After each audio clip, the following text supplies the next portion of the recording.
Chennur MLA గనులు కార్మిక శాఖ మంత్రి వివేక్ వెంకటస్వామిపై బీఆర్ఎస్ ఇన్ఛార్జ్ రాజా రమేష్ చేసిన వ్యాఖ్యలను కాంగ్రెస్ శ్రేణులు తీవ్రంగా ఖండించాయి.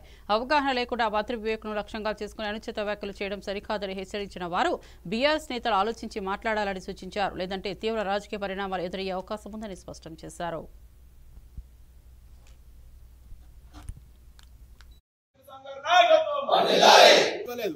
అంటే ఆయన అప్పుడు అవగాహన లేదు ఎవరికి, నేను కూడా మీ వేరంగా ఉండే, మీరు కూడా ఇప్పుడు అవగాహన తెచ్చుకోవాలి. మరి నేను ఇప్పుడు ఇంత కష్టపడతాను ఇట్లా చేస్తాను కదా, మరి నాకైనా ఫ్యూచర్ ఉంటుందా అంటే మీకు ఫ్యూచర్ అనేది ఏముండదు, ఎందుకంటే మీకు అవగాహన లేదు.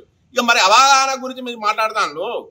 మరి వివేక్ సార్కి నిజంగానే మీరు అన్నట్టు అవగాహన లేదు. ఏ విషయంలో అవగాహన లేదు? బాల్క సుమను అప్పటిన్న ప్రతిపక్ష నాయకులను ఇంట్లో గోడకు తుపాకుతో కాలుస్తా అని చెప్పడం జరిగింది. రాజా రమేష్ గారు మీ ఆత్మసాక్షికి చెప్పుకోండి. ఎందుకంటే ప్రతిపక్షంలో ఉన్నా గంతే, మీరు పాలకపక్షంలో ఉన్నా గంతే చేసిండ్రు. ఏమీ ఒరిగబెట్టేది లేదు.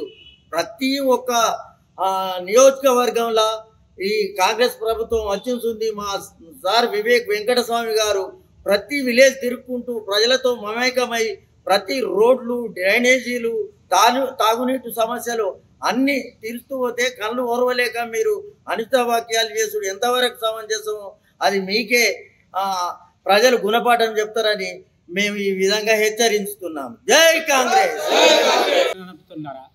అభివృద్ధి చేసిరు బీఆర్ఎస్ నాయకుడు. దేంట్లో ఉసుక అమ్మకాల, మట్టి తవ్వకాలల్లా, భూ కబ్జాలల్లా, ఇవి అభివృద్ధి. రిపోర్టర్లను కొట్టురు అభివృద్ధి.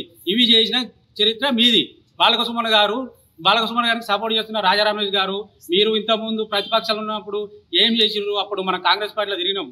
అప్పుడు బాలకసుమన్ గారి గురించి ఏం చెప్పారు మీరు? బాలకసుమన్ గారు రౌడీజం చెప్తాడు, అది చేస్తారని చెప్పి ఇవాళ అటు మారిన వాళ్ళు ఇవాళ మారిన వాళ్ళే అదే జీడి గుంజ తెల్లగైనట్టు. నిన్న బీఆర్ఎస్ నాయకుడు రాజా రమేష్ అనే వ్యక్తి గౌరవనీయులు చెన్నూరు శాసనసభ్యులు ఇప్పుడు మంత్రివర్గంలో ఉన్న వివేక్ వెంకటస్వామి గారిని ఉద్దేశించి అసత్య ప్రచారాలు బండకాల్చి మీద వేసే విధంగా మాట్లాడడాన్ని మేము కాంగ్రెస్ పార్టీ నుంచి, చెన్నూరు కాంగ్రెస్ పార్టీ నాయకులము, కార్యకర్తలు అందరం కూడా తీవ్రంగా ఖండిస్తున్నాం. అయ్యా రాజా రమేష్, మీరు వివేక్ వెంకటస్వామి గారిని వ్యతిరేకించే ముందు మీరు ఒక్కసారి